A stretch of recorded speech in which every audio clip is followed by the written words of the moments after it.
I mean, the first thing to say is that this is just a horrible tragedy for his family, and also a ghastly shock and injurious shock for quite a few other people as well. It really is, and it's something that happens so infrequently. That's one of the reasons it makes such big news, to be honest with you. But it really is a terrible thing to happen for all the people that have been injured, and especially for the family of the man who died. There wasn't much warning. Is that in these situations, flight above the sea, the absence of other aircraft around, in those situations, it would be normal, presumably, for an event like this to happen without one? Definitely much more likely for there to be little warning in this situation, but not because of it being over the sea, it's more just because of the lack of other flights around it. So if you're flying in busy European airspace, for example, and there's turbulence, pilots will talk to each other and we say, oh, it's turbulent at the level that we're flying at, but it's smooth a couple of thousand feet below, and you can move out of that area of turbulence or avoid it altogether. But when you're flying in a place where there's very few other aircraft around, that information isn't available. So these things can happen without warning, and clearly that's the case yesterday, although the seatbelt signs had been just switched on, I believe. So there was some indication that there might be some turbulence approaching, but there wasn't time for everybody to put their seatbelts on. Is there anything that could be done reasonably to give greater warning, do you think, in those circumstances?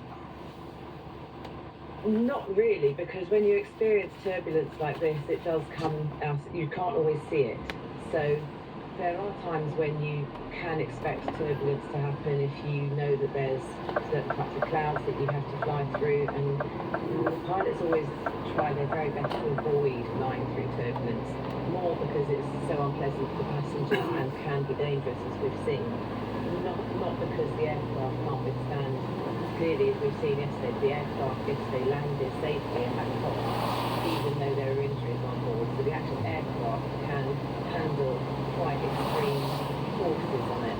Yeah, which we're always told. But I mean, it is fascinating, actually, when you're here in far from circumstances, to see that actually playing out. An aircraft could be so battered and yet prepare someone unscathed. Absolutely, and that should be really reassuring for anybody who's more nervous about flying now than they might have been yesterday before this news broke, is the fact that aircraft are very strong and the pilots made a safe landing, and that was the ultimate result of this flight. Yes, there were injuries on board and very sadly loss of life, but actually the biggest thing really is seatbelts. So whenever there's a safety demonstration at the beginning of a flight, and whenever the seatbelt signs are switched off, there will always be an announcement saying, we recommend that you keep your seatbelts fastened whenever you're seated, even if the seatbelt sign is switched off. And that has made a difference. The people who were injured, I believe most of them, or all of them, were not strapped into their seats. And of course, if you put the seatbelt signs on to warn people that don't, and it's a long flight like this and not for people's safety, it takes time for that information to filter through to passengers who might need to wake up and ask to put the seatbelt on. And of course, the flight crew have to stop that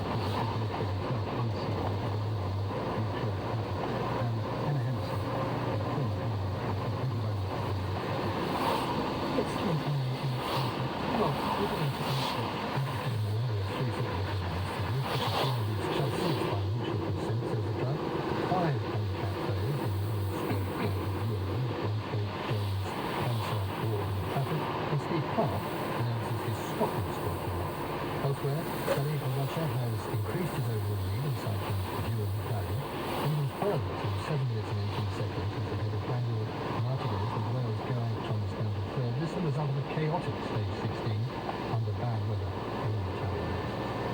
And the dreaded double rainbow sparkle hangs over the weather forecast for Leeds on the BBC website this morning, suggesting that Blake heading lead in the first T20 cricket international four between England and Pakistan would be unlikely to take their place next.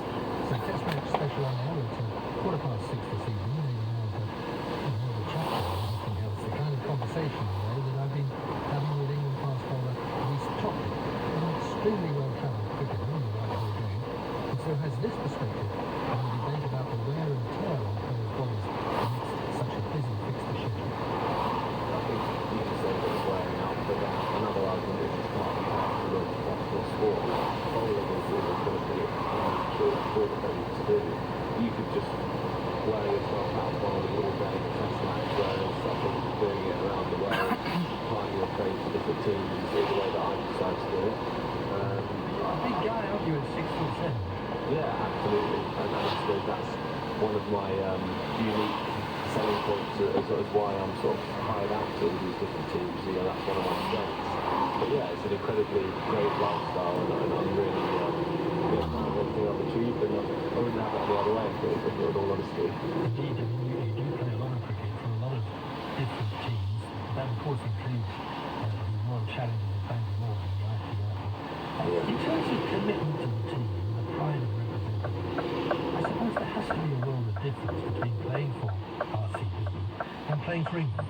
I think the old adage that your feet do the talking. You know, I could have stayed and played the playoffs with RCB, but I've chosen to be here to play some matches that lead up to the T20 World Cup. So I think that speaks volumes for itself. Yeah, but RCB is a team that's incredibly dear to me. I've had 2 years there, and I've really, really enjoyed it, and they've been incredible with me. But I feel the same way about a lot of the other teams that I've represented for multiple years, and get looked after incredibly well by them. We've got this series against Pakistan coming up. I mean, that has a value, of course, on its own, but in a sense it is about preparation for the World Cup, the T20 World Cup. Yeah, but then again, every time you put on the shirt for England, it's a chance to impress, and everyone wants to get in the right space to put their stake to the first 11.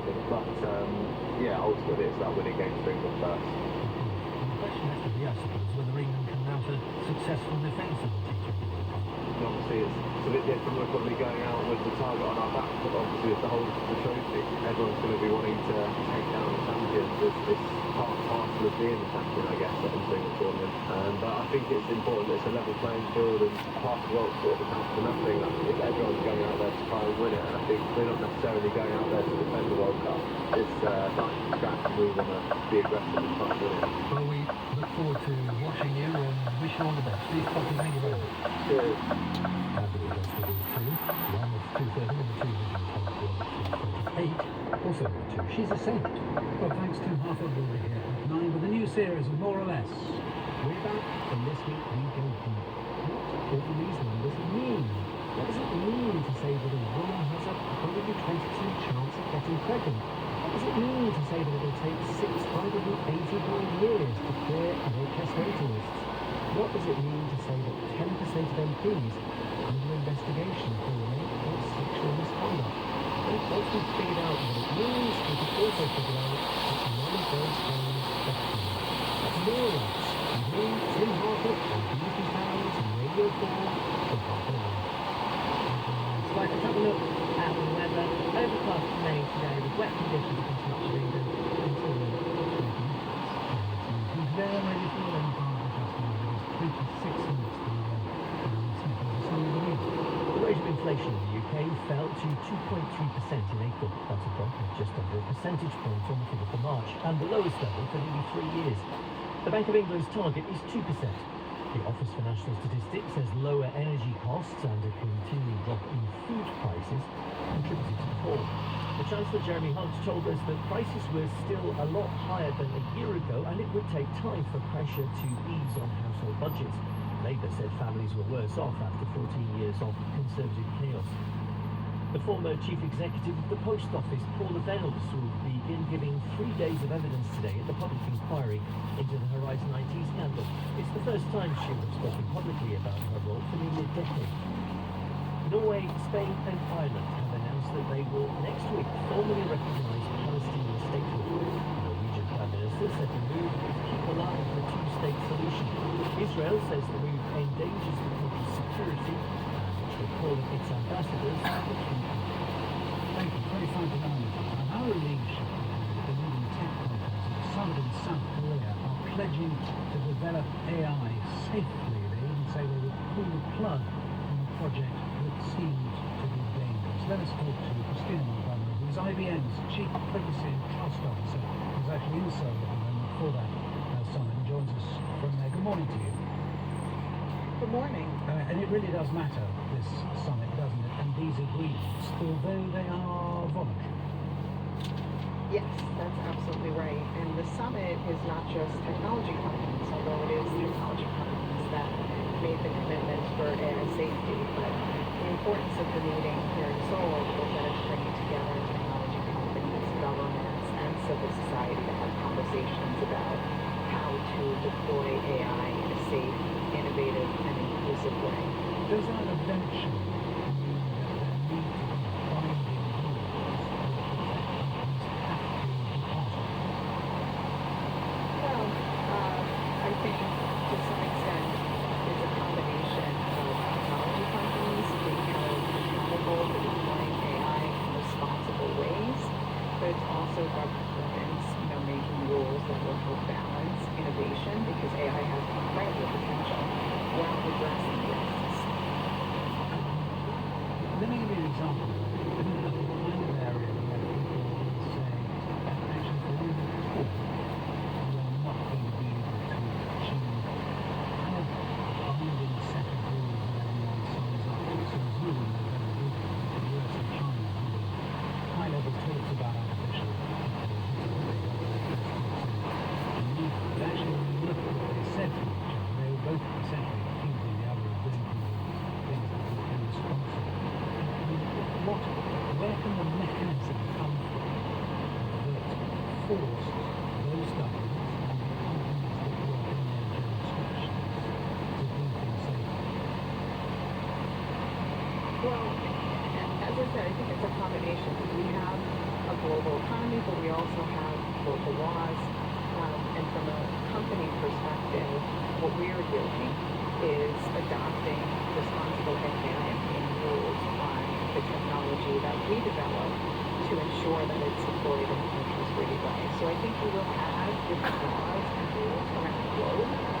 With these conversations, and China is here today as well, along with a number of countries from all over the world, trying to agree on as much uniformity in our approaches to AI, in particular around safety, innovation, and inclusion as possible from a global perspective. And was this fascinating pledge to pull the plug on things that seem to be dangerous? In practice, what kind of things are we talking about? How would that work?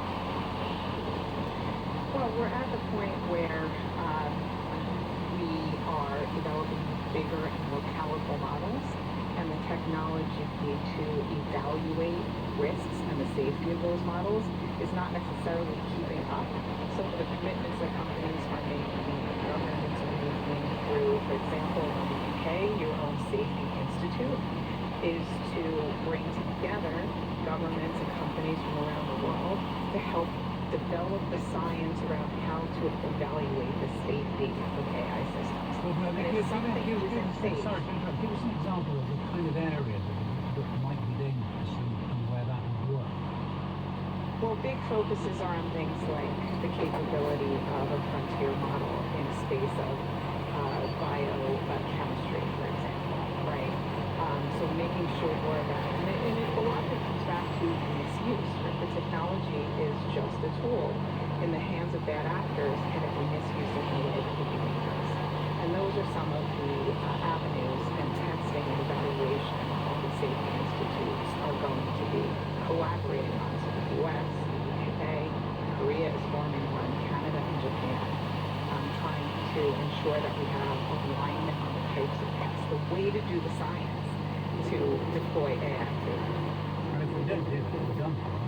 But if you think of all the efforts that we spend trying to keep nuclear weapons the bad actors, with varying degrees of success, perhaps the state could be African of terrorists but we worry about it, don't we? And given how much easier and portable in a sense AI systems are, I do worry that this is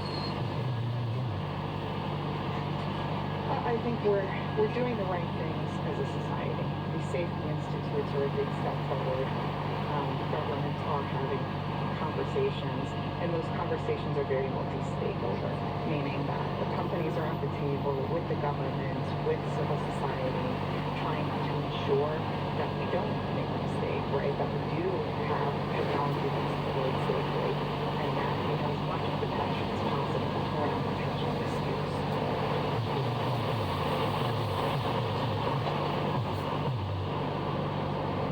And it is 19 minutes to 9.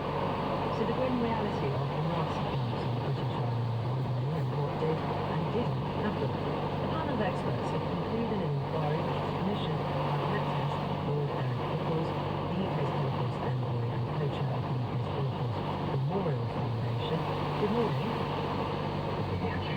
Why did we need this inquiry? For some people, it comes to us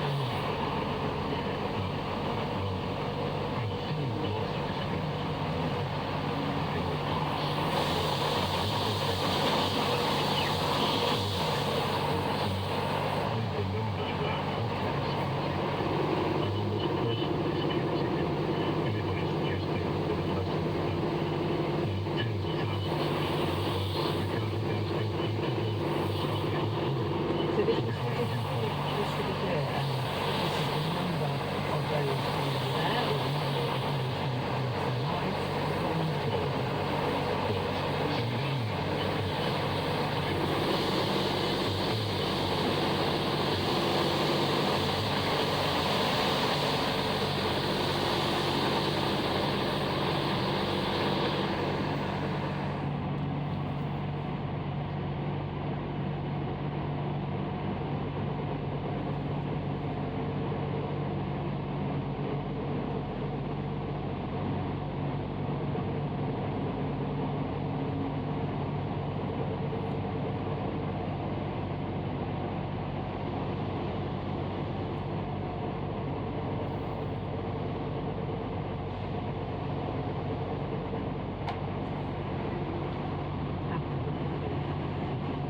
Put to rest the conclusion that isn't accurate about these forced labour camps on the island of Alderney during World War II.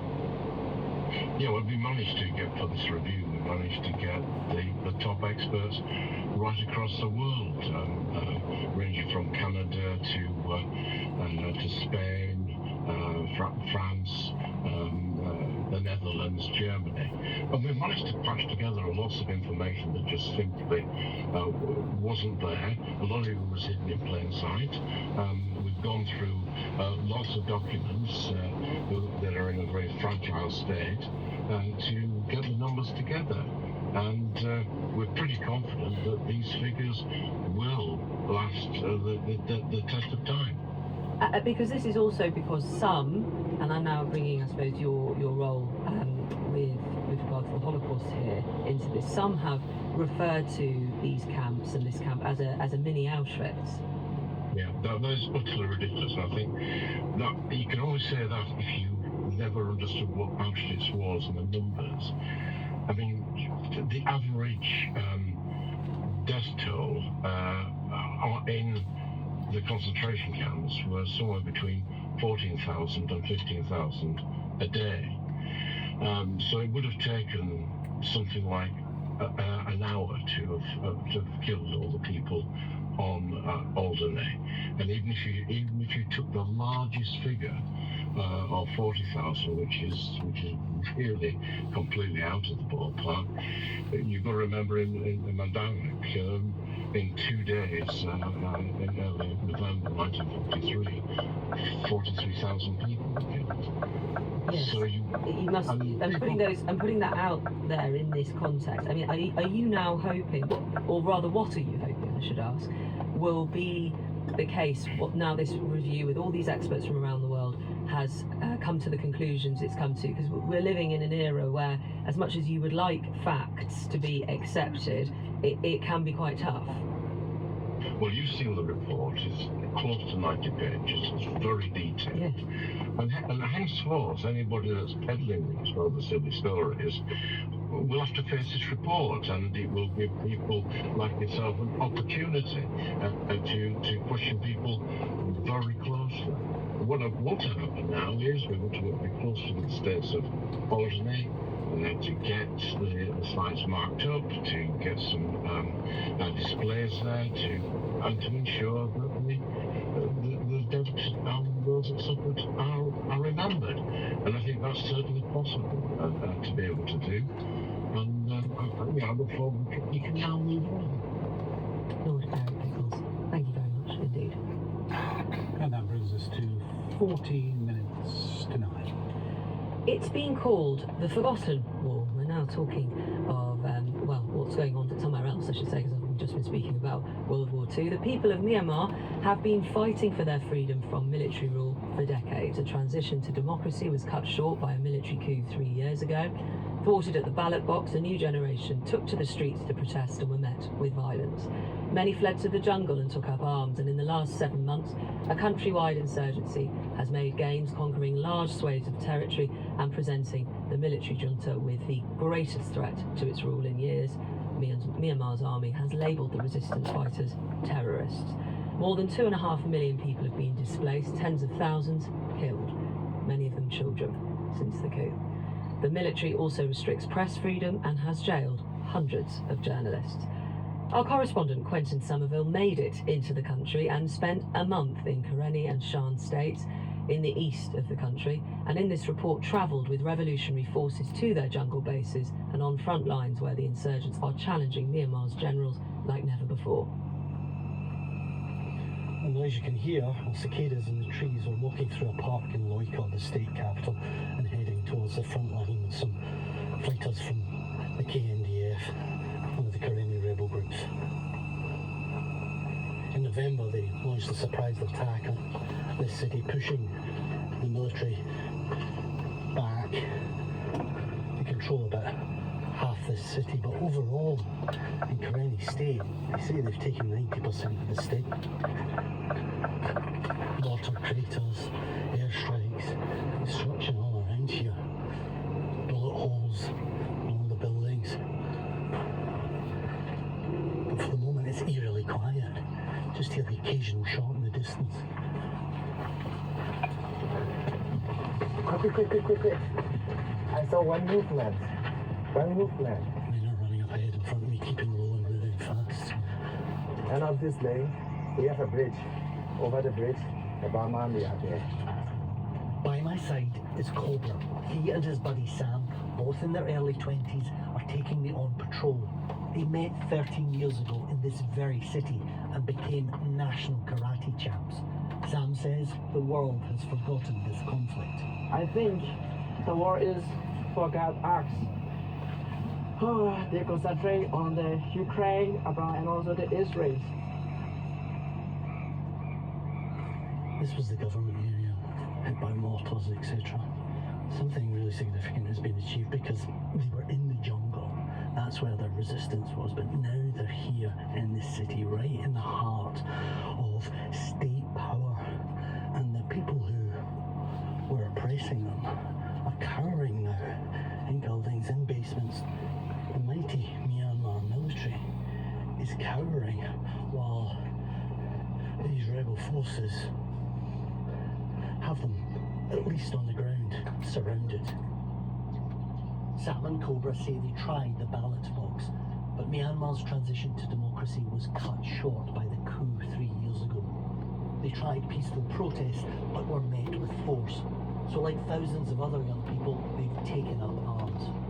Our dream was getting close, and then after the coup, Burma Army started, shooting to the people and killing to people at that time. So, yeah, we chose to fight back. The military have held power here for more than half a century. They have warplanes, tanks and artillery. The opposition forces barely have body armour and are running short of ammunition. It's difficult terrain. The main roads are still within range of army guns. In my month with the insurgents, we barely ever took main roads, just steep jungle tracks and dirt trails. They took us near the town of Sisan in Shan State.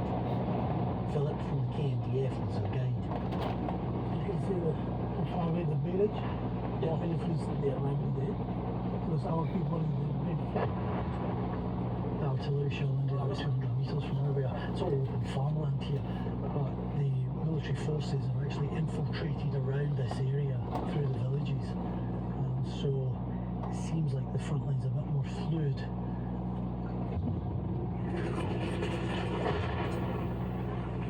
Let's get into these trenches here. So that's, I think 3 shells have come in the last 5 minutes. Then you really get the sense of what this conflict is about, because that was a professional military over there, firing artillery, firing mortars. These men are irregulars. They're a strong alliance, and they've had a lot of success. And they're taking on a professional army. It's a very close. It's not safe. Now, it's a bit of we go back. Let's go a bit fast. Let's get out of range.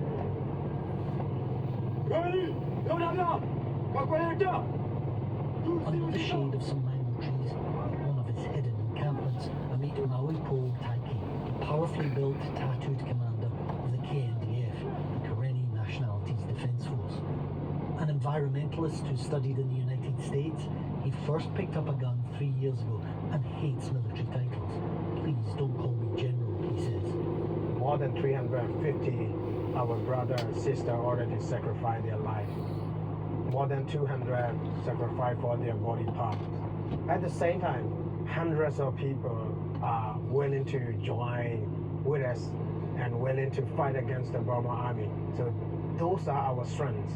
We do have enough heart, we do have enough moral, we do have enough humanity.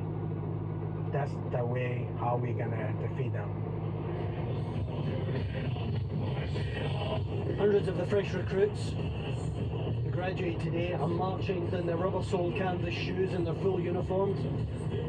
This rebel group has seen its ranks swollen by the fact that the military junta that runs this country have enforced conscription, and that's forced a lot of young men and women into rebel areas. This is the biggest graduation they've ever seen here.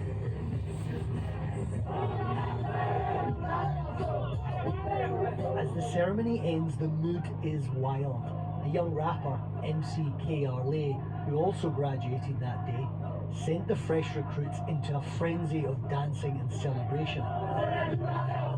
Their ranks have never been stronger, their battlefield victories never greater, but their enemy has more firepower and more manpower. These men and women graduating today say that won't stop them. Their victory may not come tomorrow or even soon, but the momentum in this war to free Myanmar is on their side.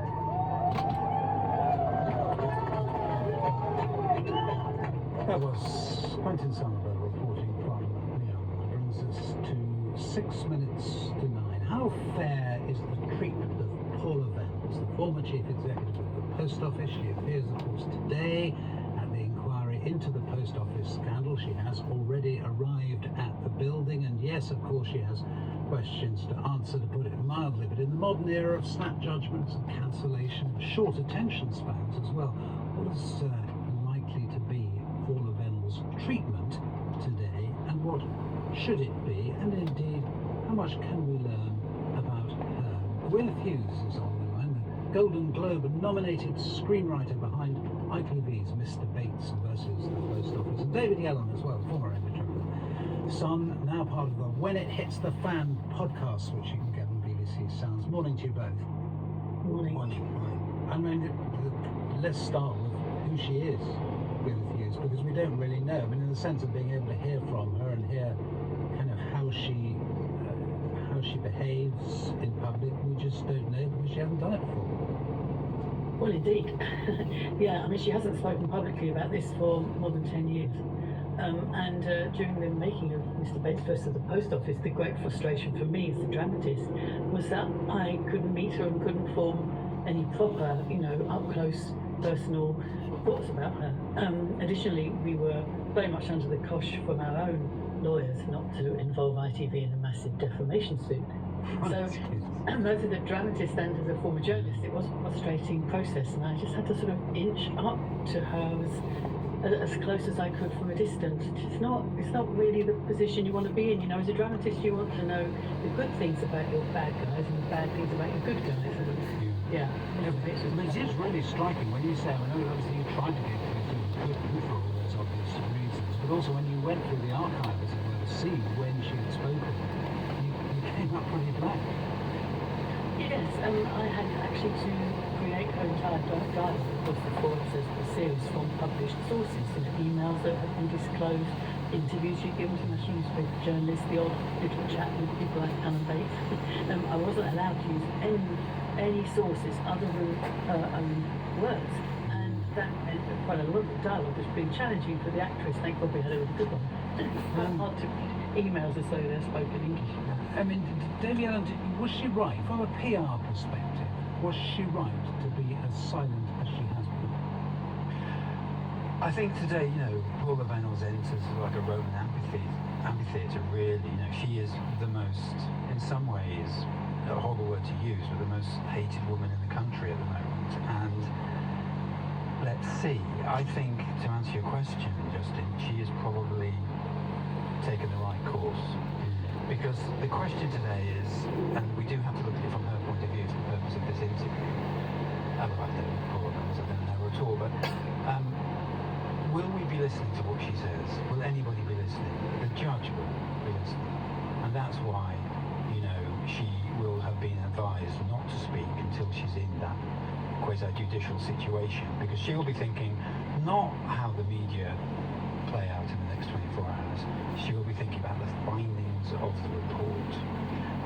And let's see what she says, because we haven't heard from her. I suspect we're going to hear some things that we don't want to hear. I suspect we may be surprised. I was very interested. I mean, one of the many great things that Gwyneth has done, of course, is she has given the victims a voice. We know who they are. We know who Joe Hamilton is. We know Alan Bates is. We know who Lee Castleton, who obviously one of your guests earlier. And I was thinking when I was listening to them that they are going to be sat there and the media will be talking to them about how they feel. It won't be like, Tainted Blood this week, where I know there is an ITV drama actually coming on Tainted Blood scandal, but it's coming after the report. In this case, there isn't a person in this country that has not woken up at 3 o'clock in the morning really, really shocked. And what would I have done in that situation?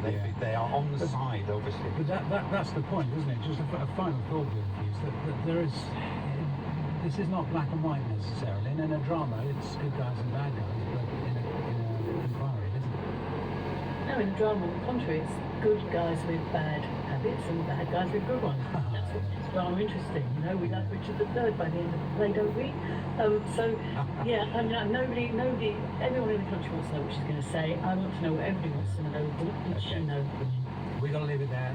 Great news, and David, thanks. Just time to go to Chris Mason, our political editor. What's being said in Westminster in these inflation figures and elections? There is a lot of chat this morning, Emma, amongst civil servants, MPs, ministers and others about whether or not the Prime Minister might be tempted to call an election sooner rather than later. Now, there is often a lot of chat that turns out to be drivel. I've given lots of senior folk plenty of chance to deny that over the last 12 hours or so, and they have not. They might do soon, but they haven't yet. And that leaves me, I'm not normally excitable about these things, but that leaves me just a little twitchier this morning than I normally would be at 20:50. Oh dear, the political editor of the BBC is getting twitchy about an election. That is all from us. Thanks Chris Mason, our editors today, Jade Bogo-Prayler, and Scott Adam. The studio director was Peter Wise, and so thank you to all involved. Thank you to you for your company today, and in a few minutes, Tim Harfington with a new series of Morning.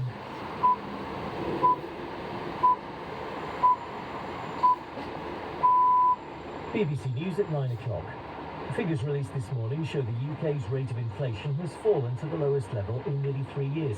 It slowed to 2.3% in April, down from 3.2% in March. Labour said it wasn't time for ministers to be popping champagne corks because families were worse off under the Conservatives. But the Chancellor Jeremy Hunt told the Today programme here on Radio 4 that the economy was moving in the right direction. I think it is good news that inflation is now lower than in the Eurozone or in the United States of America. But prices are still a lot higher than they were a year ago. So I think it will take time for that pressure to ease on family budgets because we've been through a very, very difficult period of pandemic, energy crisis. Public sector borrowing was worse than forecast last month, according to a official figures. It reached £20.5 billion, more than £1.5 billion in April last year. The rise was partly down to a drop in national insurance contributions. In a highly significant diplomatic move, the Republic of Ireland, Spain and Norway have announced that they intend to recognise Palestinian statehood. The Irish Prime Minister, Simon Harris, said he wanted to see Israel live securely and in peace with its neighbours.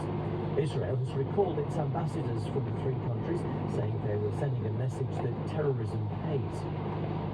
The National Police Chiefs Council, which represents senior officers, has suggested that forces should consider pausing what it called non-priority arrests because of the lack of space in jails.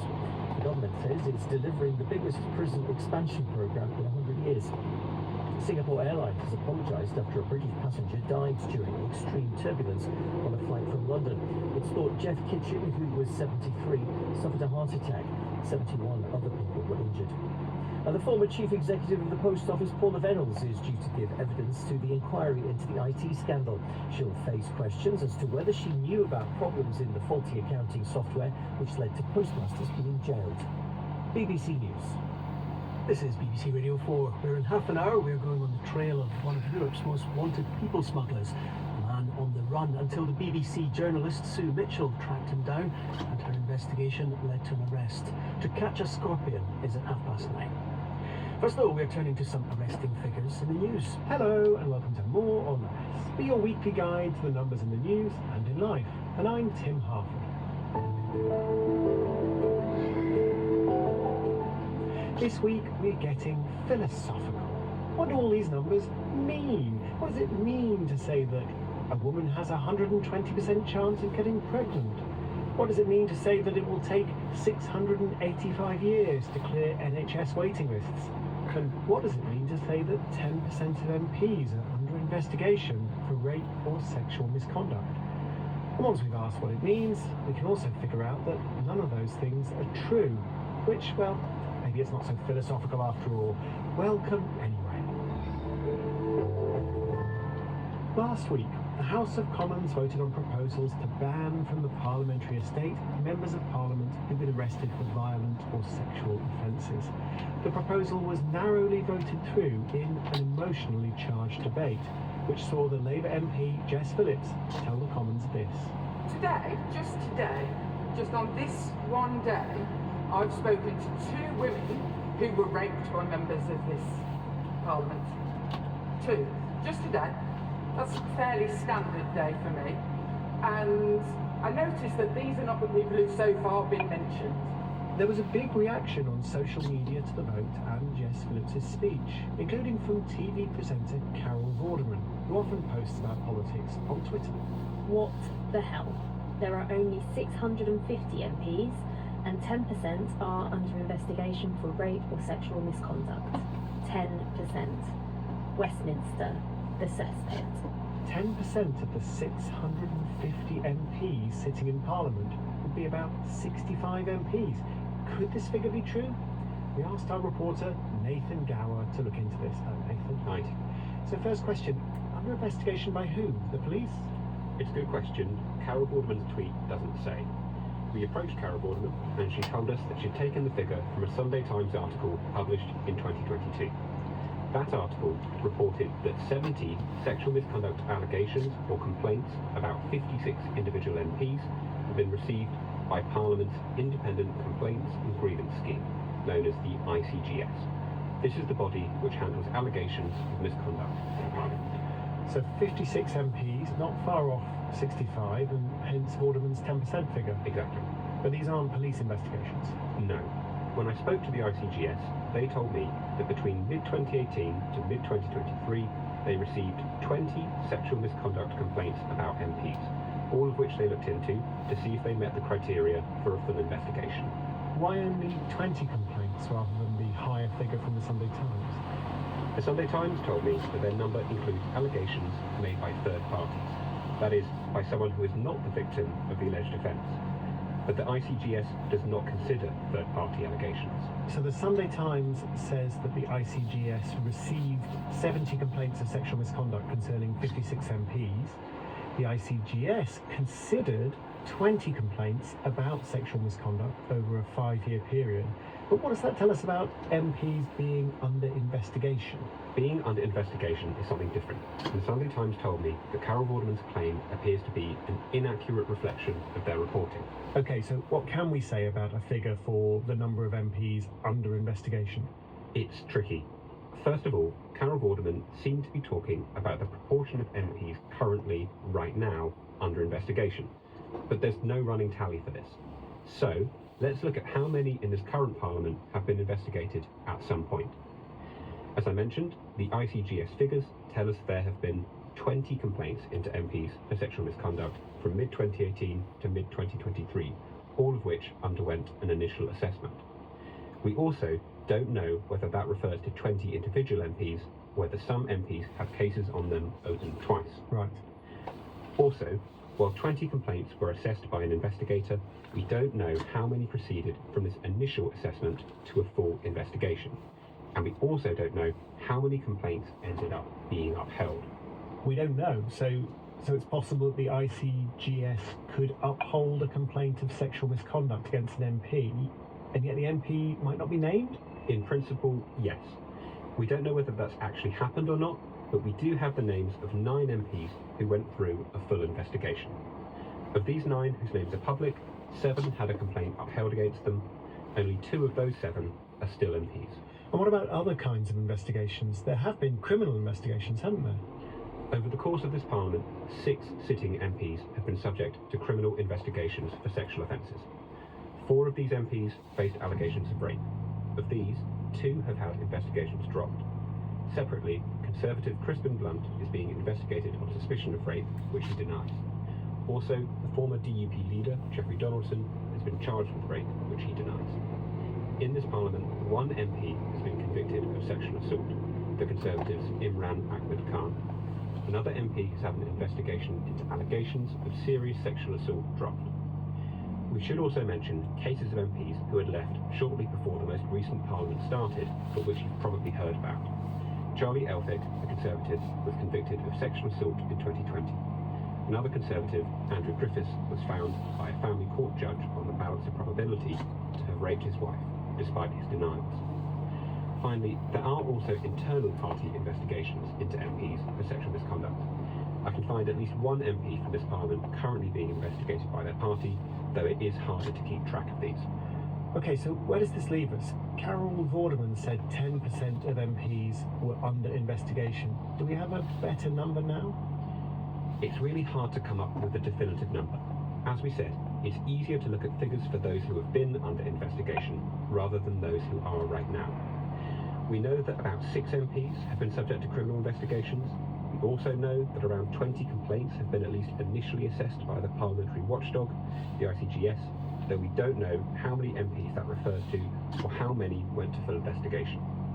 It's obviously disturbing to realise that several MPs have had complaints for sexual misconduct upheld, and that 2 MPs have even gone to prison for sexual offences.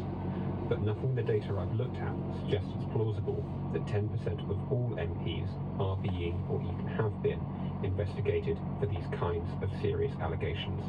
And what did Carol Vorderman say about all this, Nathan? After we contacted her, she corrected her tweet, though she didn't mention more or less. Well, thank you, Nathan. Earlier this month, the Daily Telegraph published a piece about the state of the NHS in England. It read, 685 years to clear the waiting list in England. 685 years to clear NHS waiting lists? That's an extraordinary figure. So could it really be true? The waiting list currently stands at a near historical high of 7.5 million. But even then, nearly 7 centuries to tackle the backlog, we were sceptical, not so much of the figure itself, but of the idea that such a claim even makes sense. To quantify our qualms with data, I turned to Ben Zaranko. He's an economist at the Institute for Fiscal Studies, and he's been paying more attention than most to NHS waiting lists. He's recently co-written a paper on the topic. I started by asking him about that waiting list of 7.5 million. What does that mean? It means that in England there are 7.5 million what the NHS calls treatment pathways that haven't been completed yet. So this is someone's been referred for a treatment they need, usually in hospital, and they haven't yet received that treatment. It's about 6.3 million unique people making up that list. So some people are on more than once, but that is quite a big number relative to the size of the population and relative to where that list has stood historically. It's about 3 times where it was in the late 2000s. Okay, so that it's gone up a lot. We can explore that a bit more, but let's cut to the chase. Let's cut to the Telegraph headline. 685 years to clear the waiting list in England. How did the Telegraph produce this rather extraordinary figure? The Telegraph headline falls into the bucket of narrowly correct, but not especially helpful. That's my favourite kind of bucket. So what the Telegraph appears to have done is looked at the change in the waiting list between February and March of this year, when the waiting list fell by 916. Okay. Now 916 relative to a waiting list of 7.5 million is not a very big change. And it sounds as though it would take 685 years to clear it at that rate. If it was to fall by 916 every month for the next 686 years, we would eventually clear the waiting list. That is the exercise the Telegraph have done. So they've measured the change over just a month? Just over 1 month, the most recent month of data. Now, if you look over the past 6 months, the NHS waiting list has been falling steadily at a more rapid clip of more like 40,000 a month. So, hang on, I'm just doing the maths in my head. So, if they just picked an average over the last few months rather than cherry picking a month, we would have shaved centuries off this time. We'd be talking about decades rather than centuries.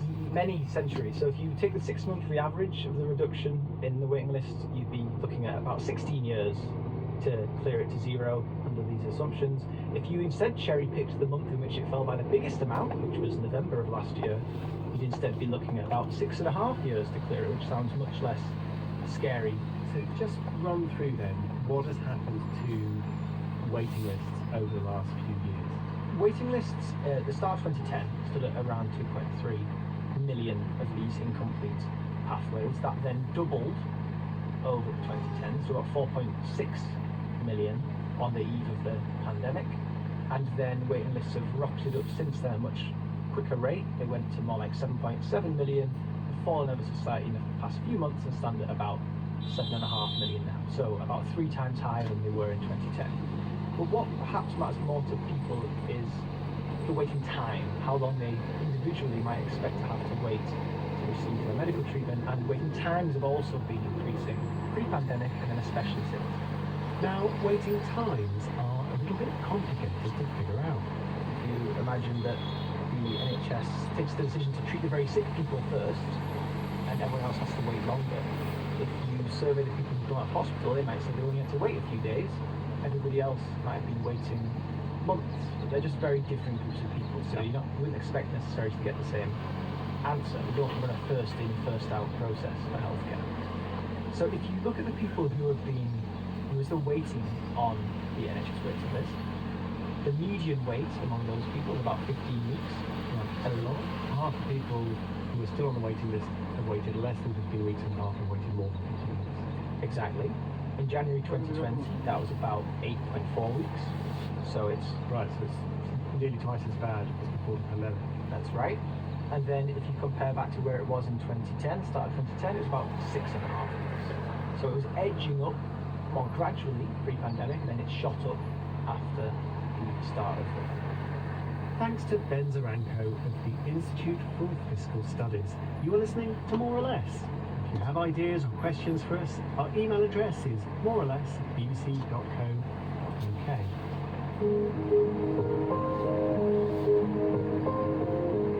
Daft mistakes with stats. You've all made them, producers on this show have made them, and despite my attempts to ruthlessly eliminate all witnesses, it turns out that some people claim to remember times when even I have made them. And it turns out that super smart neuroscience professors from Stanford University also make them. Andrew Huberman is said super smart neuroscientist, and he's also the host of a massively successful podcast, Huberman Lab. Here he is explaining the mighty power of statistics, why couples trying to conceive should try for 6 months before going to the doctor. To make this very simple, all we need to know is that for women 30 years old or younger, because the probability of getting pregnant on attempt to conceive is 20%, well then, if that doesn't occur the first time, then she should simply repeat that at least 5 and probably 6 times before deciding that there's something going on. Because 20 times 5 is 100, so we're talking about cumulative percent. So 20, 40, 60, 80, 100, and the 6th month, it will take you to 120%, which is a different thing altogether. Well, 120% chance of getting pregnant, that is indeed a different thing altogether. And the thing it is a spectacularly silly mistake with probabilities. I should say, the Huberman Lab podcast have already fessed up to this mistake. But if you're not sure what's wrong, let us explain. One problem is that the probability of getting pregnant one month isn't independent of the probability of getting pregnant the next month. I mean, if you do get pregnant in January, it's certainly going to change your chances of getting pregnant in February. And if some fertility problem makes it hard for a couple to conceive in January, it will also make it hard for them to conceive in February. Let's wave aside that class of complications and assume instead that the probabilities really are independent, like rolling dice. Would that make Huberman's maths okay? It is time for a lesson in probability theory, courtesy of Dr. Colette Christensen, a staff tutor in statistics from the Open University. So, with 6 20% chances of getting pregnant, is Huberman right? You just add them up to 120%. No, so I mean, it's right that when you've got independent probabilities, that is quite special and that you can use those to work things out more easily. But you can't add them. I think it becomes obvious when you keep adding them. Because if you get to 120%, that means there's more than a certainty that you'll get pregnant, which is clearly not a possibility. So probabilities are happening between 0 and 100%. 100% means certain, 0 means it's never going to happen. So there has to be between those gaps. So it really doesn't work when we deal with independent probabilities. Actually, multiply them. So you don't add them, you multiply them, but you have to multiply the right thing. In this example, the 20% chance is 10 teaspoons. But remember, that's the chance of getting pregnant. If you multiply that 6 times, you get the probability of getting pregnant 6 months in a row, which really would be something. So to work this out, you've got to flip it around. What you have to do instead, in order to answer a question like that, is actually look at the probability of not conceiving in the month, which is in this case 80%, and you can multiply that by the next month and the next month. So you can multiply 0.8, so it's the same as 80%, times 0.8 times 0.8, and you do that 6 times, and you get 0.26. 0.26 is 26 in 100, or 26%. So you say actually there's a 26% probability that you're not going to get pregnant in that 6 months. And then by what we call complementary events, we can say, okay, so that's the probability you don't. So then the probability that you did is 1 minus that amount. A mathsy way of saying that if the chance of not getting pregnant is 26%, the chance of getting pregnant is 100% minus that. So that's 0.74 or 74%, which as you see, it seems much more reasonable than saying it's 120%. So there it is, a little refresher on the maths you might have learned as a teenager and definitely should have learned as a neuroscience professor. You are welcome. And if you want to try some puzzling probability problems, head to bbc.co.uk, search for More or Less, and follow the links to the Open University. At the start of May, Business Secretary Kemi Badenoch stood up in Parliament to update us on the UK's trade performance. She said progress had been made post-Brexit, which was cause for celebration and renewed pride in our country. According to the latest UN statistics, the UK, outside the EU, became the world's 4th biggest exporter in 2022, overtaking Japan, the Netherlands and France. As we often find on More or Less, it turns out that it's a bit more complicated than that. Emily Fry is a senior economist at the Resolution Foundation. Let's start with that lead position. Does the UN data say the UK was the 4th biggest exporter in the world in 2022? Yes, that's absolutely true. But there are a couple of things that largely favour the UK in international trade, and the first thing is precious metals. So when you say precious metals, most of them are gold. Why does that have to be a problem in the paper? So, as you say, Tim, we're thinking about gold bullion, and that's the type of gold that might appear in a bank vault in movies. It's not jewellery that's made into earrings and necklaces. And there's three reasons that gold doesn't really behave like a typical export.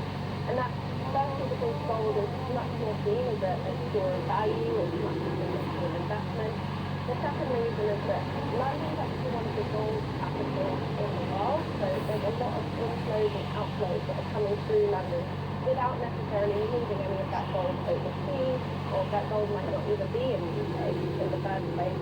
And then when you add it all up, imports and exports of gold are actually GDP neutral. They don't actually contribute to our overall growth statistics.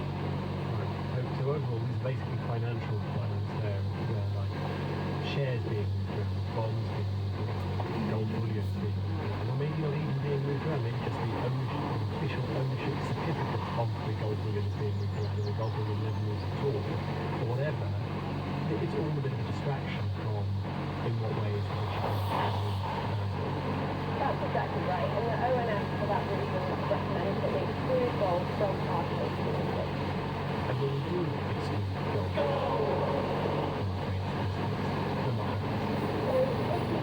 So the UN standards for 2022, and then also take those precious metals, and specifically that gold bullion, we're not including any of the jewellery in those precious metals here, then it does affect a few countries. It affects Switzerland, it affects the UK, but Switzerland has much lower levels of exports than the UK. So the UK falls from being about fourth in the world, and then it slightly comes under France and the Netherlands. It's still up in the rankings, and the UK ends up at fifth in the world. So still very high ranking, still kind of battling for position with France, Netherlands and Japan, as it has been for the last 20 years or so, but definitely it does fall in the rankings. so we're probably not sort of, if you look at the more representative numbers, but we're kind of there with that. Talking about exports, I should ask, is this exports of goods or exports of services or both? And what do we learn when we look at the two separately? So we're talking at the moment about the combination of the exports of goods and the exports of services, but the story about what's actually happening to UK trade in recent years becomes a lot more interesting and a lot clearer once you start looking at the differences in performance between goods and services, which have in fact been very different. So services trade has been growing internationally, and the UK is particularly specialised in services trade. So unlike other countries, the UK has more than half of our exports in services. The biggest service exports is the US, just 30% of the US exports are in services. The UK is the second biggest services exporter, and we have half of our exports in services. Can you give us a couple of examples about what are the included in services, if you have a sense of what's being talked about? Yes, so for the UK, I think it's quite common for us to think immediately to kind of banking and financial services, and the UK has got a very strong financial services business in the UK, but actually we have a ton of other successful services. So we have musicians, architects, software engineers, consultants, accountants, lawyers. All of these things are considered to be services. Okay, so you said it's about 50-50 goods and services. So how are they doing? Are they growing at a similar rate or different?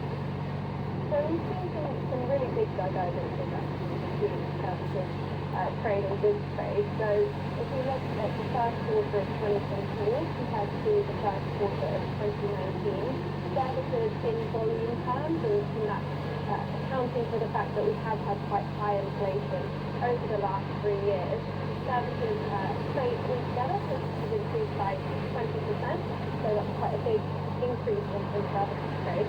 If we look at goods trade, that's shrunk by 15% over that time. So it's really quite a big massive growth that's opened up. So, well, two things happened over the course of those years. One is that we officially left the EU, and the other is that there was a worldwide pandemic. How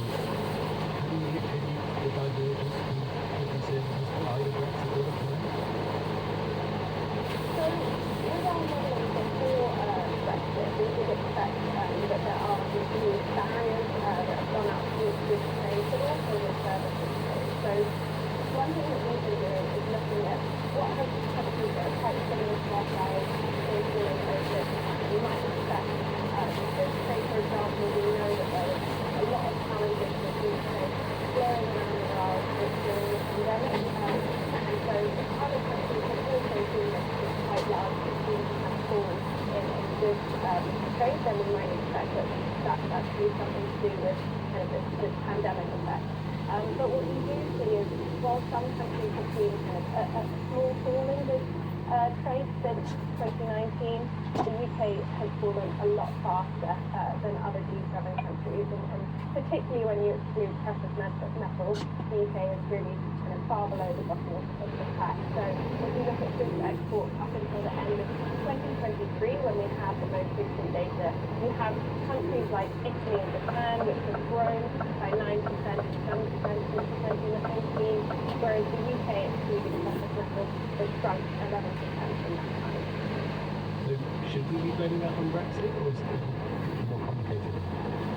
So the picture is a little bit more complicated than immediately blaming it all on Brexit, and the reason for that is that the UK's goods weakness isn't driven by EU trade in particular. So what you would have expected if you kind of erect these new trade barriers with one particular trade partner, in this case the EU, is you would expect to see that that type of trade will fall in particular. But we haven't seen that. So it does seem a little bit more complicated. But what's here is that not only is the UK underperforming our peers in recent years, but our goods trade is actually shrinking. And that does suggest that those barriers from Brexit are having an effect, and potentially are having an effect on trade that's not just with the EU. Thanks to Emily Fry from the Resolution Foundation. By the way, in that same speech, Henry Badenoch said that the exports were now 2% above 2018 when adjusted for inflation. So we asked the government whether that figure included the gold trade, and they said it did. And without gold, they told us the inflation-adjusted growth in exports of goods and services was 0.4%.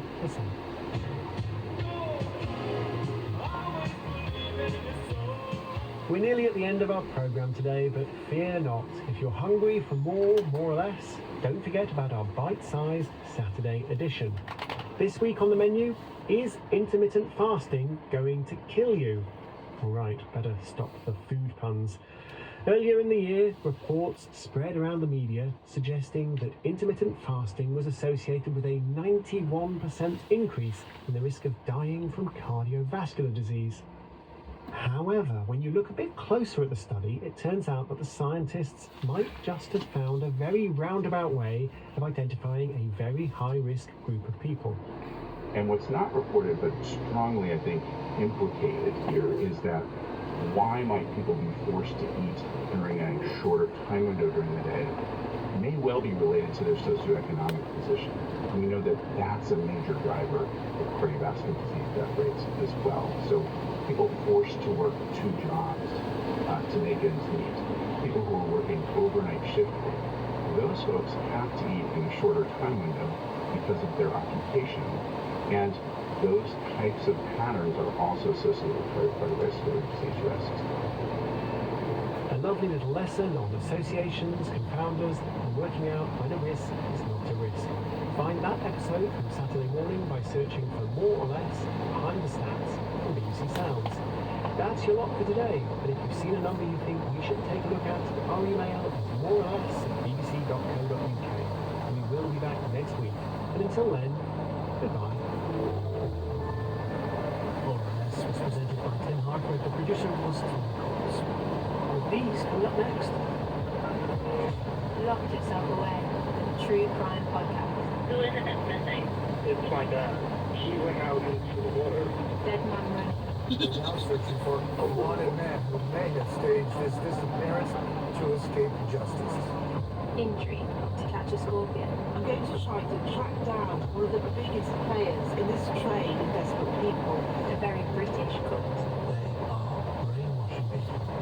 The most wanted podcast. Listen on BBC Sound. Mentioned there, and it's time to continue right now with To Catch a Scorpion, a Radio 4 series that's already attracted huge attention internationally. The BBC journalist Sue Mitchell and the former British soldier and aid worker Rob Laurie have teamed up to try to find a people smuggler who has escaped justice and is on the run. He's responsible for transporting thousands of migrants into the UK on small boats and lorries.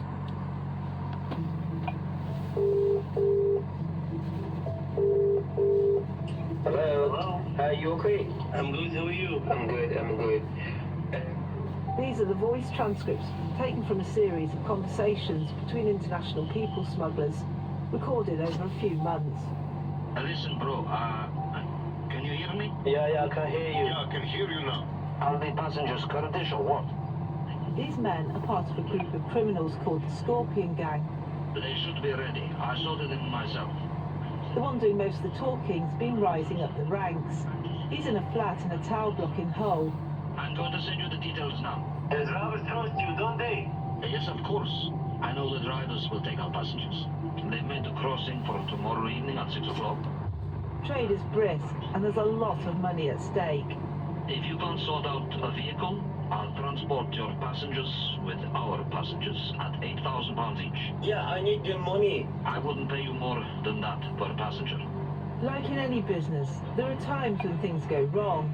Who has hidden my equipment, my stuff? Hello, can you hear me?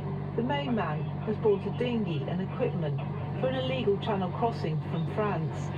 But he doesn't trust the gang member he's left it with. In criminal gangs, everything's policed with violence. I paid 6,500 for the dinghy. I want my 6,500 back, or I want my equipment. I want the dinghy, the motor, the engine, and the life jackets. You tell him that right now. I called the guy several times, but he says the things have gone missing. They're disappeared. What the man doesn't know is that British police are eavesdropping on these conversations. They've planted listening devices, and they're recording everything. They're getting a rare window on his world. Martin Clark's a senior investigating officer at the National Crime Agency. And at that point, he was going to have to demonstrate to other members of the crime group that this wasn't acceptable. That threat came in the form of physical violence and or death. How am I not going to do him over for that? I'll get his mother, his sister. Hold on. Oh, slow down. I swear by the Quran, I'll go back and I will empty my whole magazine into him. I swear to God. The main smuggler is an Iraqi Kurd. The police translated the tapes and gave us the transcripts. They've never been made public until now. We asked some actors to read them. I need the money or the equipment by tomorrow evening. How are you going to resolve it? I don't care. Go and knock on their door. Get in. Bro, listen, he deposits the money. The smuggler operating from this flat in the north of England uses different aliases, but British police know him as Nizam Masifi. The operation that trapped him was part of an international sting, the kind of thing you see in films. Masifi and the others in the Scorpion gang use a photo of a scorpion on WhatsApp. Some of these crime group individuals like to use an alias. You gather a bit of kudos, and that name represents you, and I think ultimately Scorpion, it's a little bit gangstery. Scorpion is the code name of the head of the gang, their boss. Scorpion's real name is Barzan Majid. But even though police trapped Masifi, the man whose phone they bugged, and more than 20 other criminals, Scorpion himself got away. When the passengers arrive here, they're dropped in a certain place, then the money gets released. I can't say 100% that they won't get caught. There's a possibility of being caught. This is smuggling. It's illegal, isn't it? This smuggler's boss, Scorpion, is on the run from international law enforcement. But using evidence from this police trap, he was tried in his absence in 2022 and convicted of trafficking men, women and children across the English Channel. They were transported on lorries and boats in journeys that sometimes went dangerously wrong. I'm working with Rob Laurie on this investigation. Rob's a former soldier and an aid worker with refugees.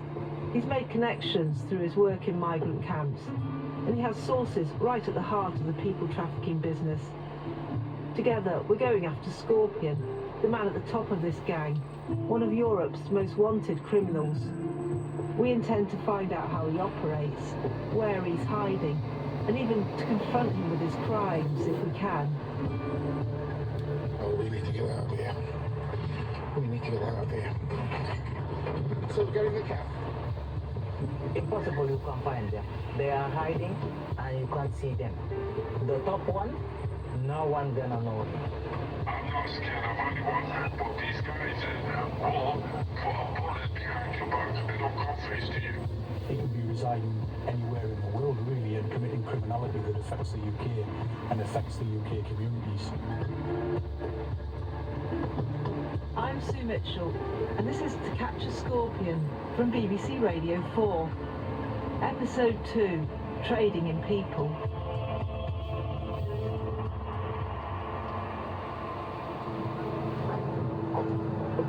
There's a lot of different nationalities here now. You know, Afghan, African, American, Kurdish, Turkish, Pakistani. So yeah, basically it's feeding time, isn't it? And what will happen, you can see all the little food stations set up and you see all the queues forming. The story of how Scorpion became a gang boss starts in Calais, in the refugee camps that straggle along the wasteland near the port. Well, look how long the queue is. The queue will be, what, 100 metres long, each queue? I was reporting from Calais when I first met Rob Laurie. He was volunteering on the camp. It was 2015, and since then we've made many programmes together about the migrant crisis and people smuggling. Now it's pouring down, okay? We've got 3 young children in a shopping trolley covered with tin foil to keep it dry. Oh my goodness, it's heartbreaking. At one time, there were 7,000 people at the Calais camp. It's much smaller now, but there are still clusters of tents on the sand dunes. How are you? Oh, you're good English? Yes. What do you want to be? I want to free. You want to be free? Yes, with my husband. Yeah. The man we're looking for profits from these people and their determination to make it into Britain. The police who work the Calais coastline trying to thwart him and his gang know Scorpion, real name Barzan Majid, from the International Wanted alert. The photo shows a man in his 30s with dark cropped hair and a beard. He's got a scar over his left eyebrow and he's staring steadily at the camera. I don't know this. You don't know? No. Where are you from, this man? This man's from Iraq. I'll show you the picture. If you look at the photo that the media released of Scorpion, he does look very intimidating. And we've shown that photograph around camp.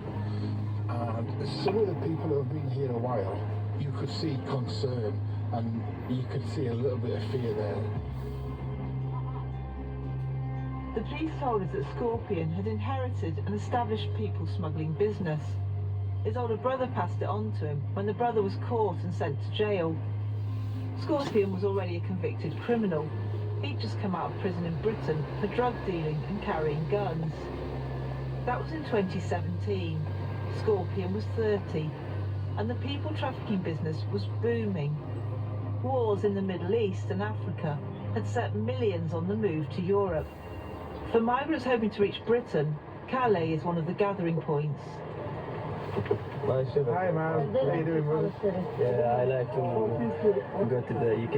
UK, very, very, very good. Oh, he's showing us a map of England, and around it are the currents and tides, the weather patterns around that make the sea very dangerous right now. Migrants arriving in Calais are looking for smugglers to take them to the UK. Security has been tightened to the point that no one can easily stow away on a lorry. Many of the migrants here will be attempting to cross the channel in small boats at night. They rely on smugglers to organise that. Smugglers say you have a child and you have to go by boat. Mana's 13 and has come to the Calais camp from Iran with her parents, her brother and her baby sister. They're hoping to be smuggled out tonight. So how much money did the smuggler tell you it would cost? We got 6,000. Yeah. Smugglers say if you go to England, you have a big chance. And we want to come into England. Yes. We wait tonight. So when it's dark? Yeah. Okay, and as the smuggler said, you will go tonight? Maybe tonight. He said maybe tonight. By boat? Yes. The smugglers only get paid when the migrants are safely in the UK. Relatives back home or in Britain deposit the money for the crossings with agents who hold on to it. Migrants like Mana's father have to link up with their smuggler when they get to the camp. So this is how it will work. A family will come here day one. The father will straight away seek out a smuggler that is being told to contact. That smuggler will then give him a cost to get his family across the channel. There'll be some negotiation that goes on. The father will then go back to the family and say it's going to cost us this much. That father will then contact his own people, his family in Iraq or wherever they're from, and say it's going to cost me this much. Can you send the money to this money shop? When that money is in that money shop, the father will be notified it's been sent.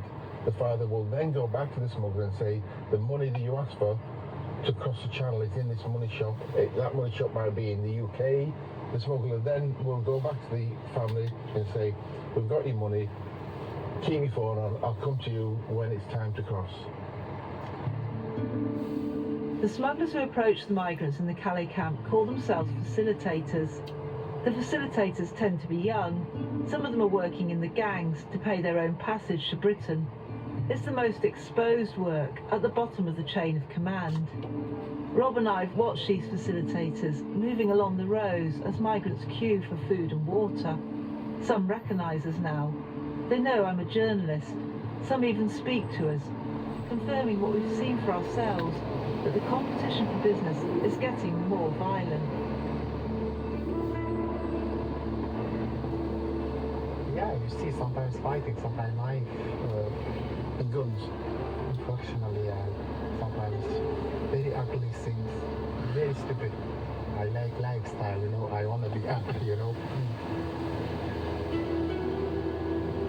The people smuggler you heard right at the start, the man who was under police surveillance in Hull, had begun working in the Scorpion gang as a facilitator in the Calais camp. Nizam Sifi was in Calais for a few years. We're focusing on him to understand how his boss, the man we're trying to find, the biggest Scorpion of them all, operates.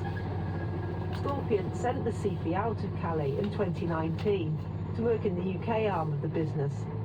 Of course, Masifi had to enter the UK illegally, so he came over, hidden in the roof of a lorry. It was stopped at Dover by border police using body heat detectors. When he was hauled out, Masifi claimed asylum, saying he was fleeing from persecution in Iran. When the border police took his phone, they couldn't believe their luck. His number had been recorded time and again in the mobile phones of illegal migrants who'd been picked up or rescued. They realised he was a trafficker, but they didn't arrest him.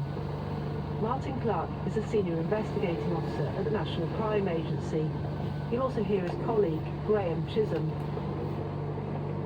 All we started with this operation was that single telephone number and the possibility that that was, through the telecoms data, was actively involved in people trafficking and organised immigration crime. And from that start point of a number, you then seek to expand your investigation into something much bigger. Isn't it amazing that one number? How you can take one number and link it. And that's the sort of, I'll use the word excitement, but when you're investigating these kind of things, these are the leads that sort of spur your interest and really drive you forward, because making sense of that number allows you to further target that organised crime group. He said he was from Iraq, and he said his life was in danger in Iraq. These organised crime groups have embedded individuals in various countries, and they'll act as staging points to bring people from one point to the next, and with their ultimate aim of getting to the UK. And our subject, Masifi, he was part of the final leg from near Europe to the UK. He was the man with a lot of the contacts and resources and the right kind of knowledge as well. Masifi was housed in a hotel and later in a flat in Birmingham. He secretly moved on from there to Hull, thinking he'd given the authorities the slip. But the police were onto him. They were bugging his phone. In the covert operation, they record Masifi buying inflatable dinghies, getting them transported to the beaches in Calais, deciding the days of the crossings. He's also managing lorry drivers willing to smuggle migrants. It's a rare snapshot of the day-to-day business of organising illegal migration.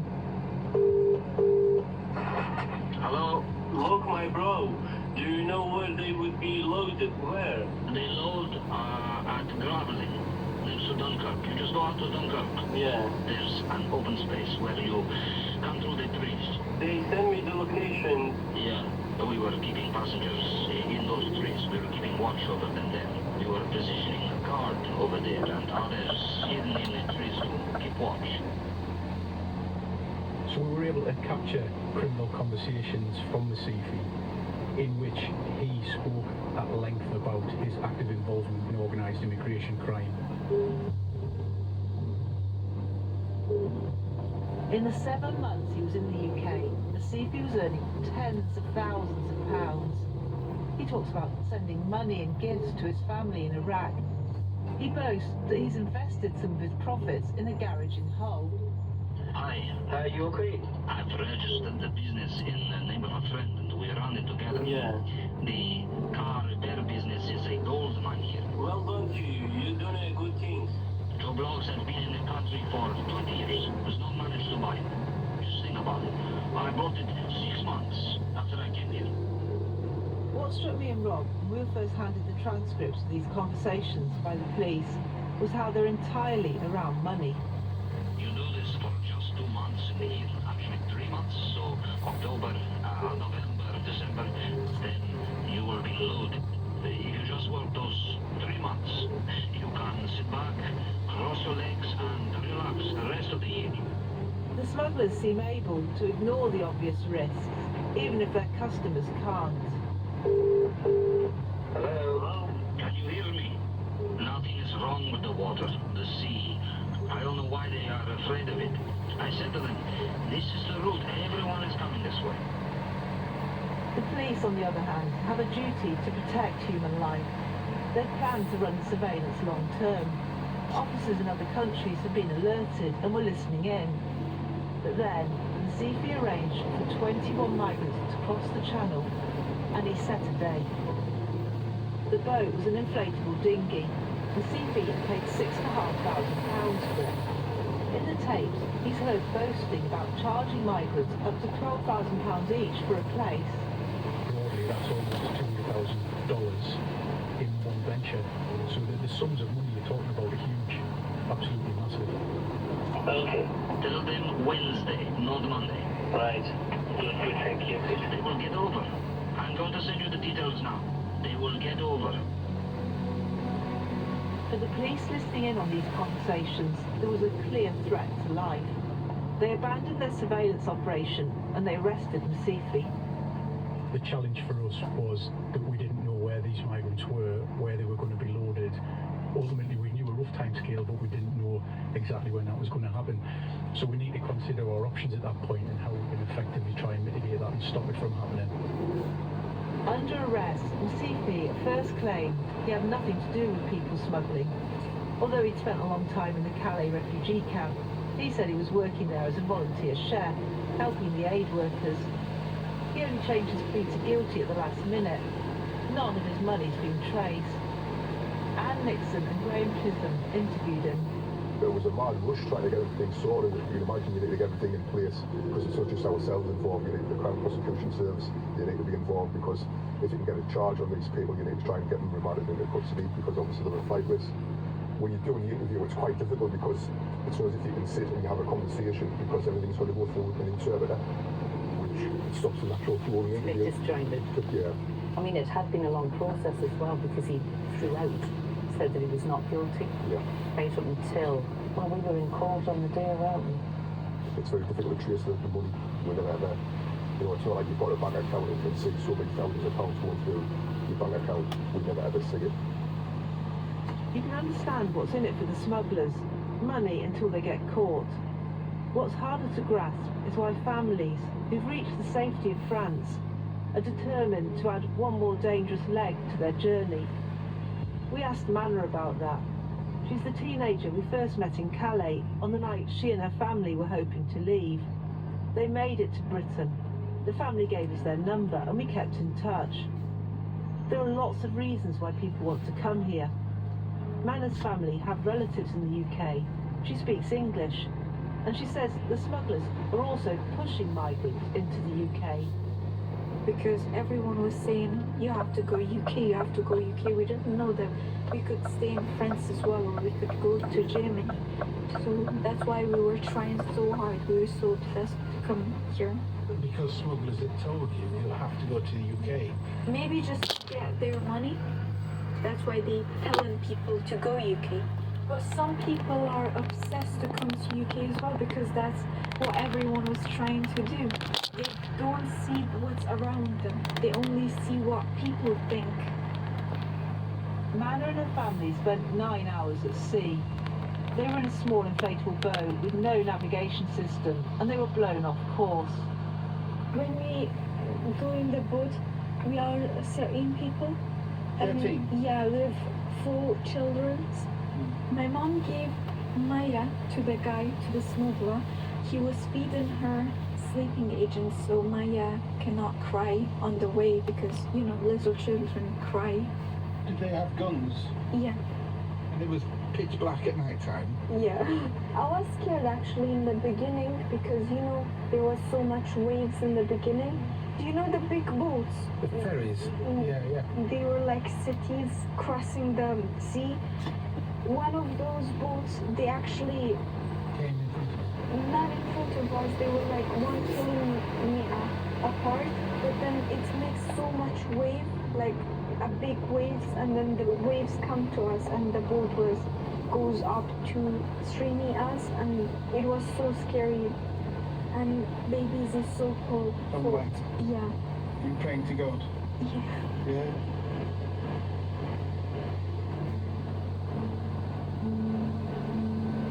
The Home Office calculates that since 2020, 100,000 people have come to the UK across the Channel in the way that Manor and her family did.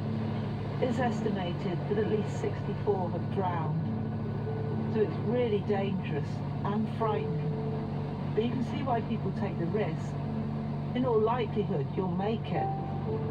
Manor's family's been granted asylum in the UK and they're settling in. So what we need is the washing machine, right, for the dining table, right? I think that's about it. Well, when I first met them, they were living in a tent, so it's a bit better than that. Hey, Mama, you like? It's very beautiful. It's very beautiful, very clean. My parents are trying as well, trying to build a good life for their children. Sometimes we didn't have food for a few days, sometimes we were starving, we didn't have money, we were sleeping in tents under the rain, snowing, we didn't have clothes to keep us warm. The police operations that smash up migrant smuggling gangs disrupt some trafficking for a while, but there are other people like Masifi, the man who had his phone bugged, and those other people would quickly take his place. When his case came to trial in 2021, the judge, John Thackeray, gave Masifi 10 years in prison, saying these crimes call for a deterrent sentence. The problem with immigration control is a substantial one, causing grave public concern. Central to the sentencing is the entirely cynical and callous disregard for immigration law in the UK and the determination to circumvent it. Add to that the acute human misery visited upon a number of people, the huge risk of a loss of life as a result of efforts to enter the country covertly by trying to navigate probably the busiest shipping channel in the world in wholly inadequate, small, inflatable boats.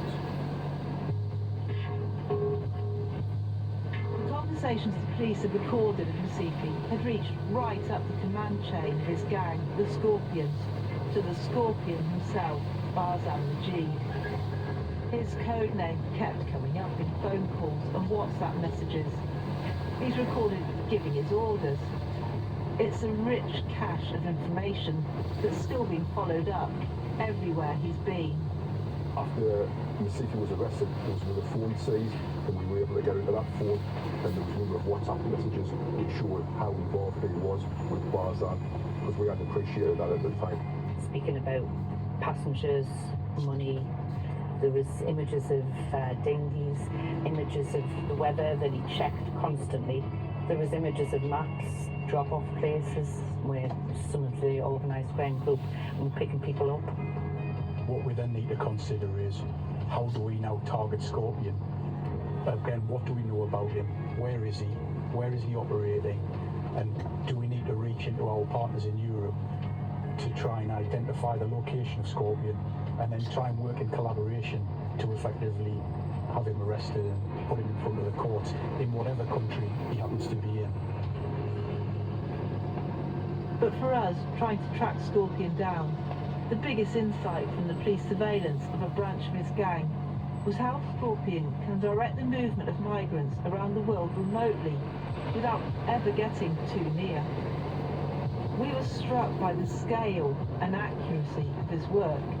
When you think about it, it's quite brilliant, isn't it? You've got to be some skilled operator, and I'm not admiring them, but you've got to be some skilled operator to literally move thousands of people, Barza's case, over 10,000 people, covertly across the whole continent to a specific location in France. And that's why the higher ones probably get caught. Because if you're a camp facilitator, right, you're moving people around, you can take a SIM card out and snap it. But if you're like a Barzan, a Scorpion, or a high-level operator coordinating these things, you need to keep the same phone number. Because you've got hundreds of people, you've got so many people relying on you being able to contact, and moreover, them being able to contact you. So they have to keep the same number. They can't take the SIM card out and snap it. What never emerged in any of the police phone tapes was where the Scorpion was based, how he found out he was in danger, where he escaped to, where he is now. And then a month into our investigation, one of Rob's contacts put us in touch with a man who might have some of the answers. He says he dealt with the Scorpion face to face. Scorpion, Barzan Majid, wanted to sell this man a new migrant passenger class he was developing, VIP style. I heard about the name of the Barzan too many times. With the Scorpion? Yes. And after that, we make a deal with Barzan. Barzan said, I'm going to give you a ring like business president.